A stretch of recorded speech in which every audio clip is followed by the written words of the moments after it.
Okay. So we talked about all the good things about the SLAT. Let's talk about full disclosure, some disadvantages, right? The biggest one is divorce. This holds some people back from doing this trust, and got to have full disclosure upfront always. If you get divorced, this trust, it's an irrevocable trust, right? If you get divorced from this person, your ex-spouse is still the beneficiary of this trust, right?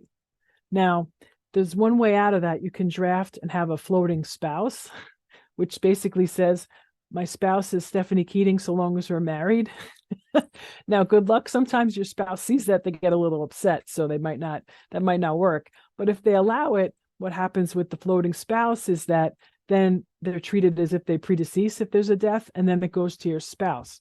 So, or excuse me, it goes to your children, so that you hopefully you have a good relationship with your children. Otherwise, the assets that you used to be enjoying, right? Because it was for the benefit of your spouse, and you're living with your spouse, so you still have the ability to enjoy it. But now, if you are divorced, now that spouse isn't there, and it goes to your kids. So your kids, hopefully you have a strong relationship with them. So that's the disadvantage to this trust. If you have a good relationship with your kids, it could probably still work, but it's different because you're not in the same household usually.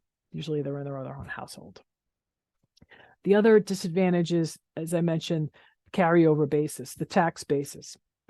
Assets gifted to a SLAT don't get the step up in basis in the income tax basis at the grantor's death because they're not included in the grantor's taxable estate. So there's a potential for a significant capital gains tax when the trust sells.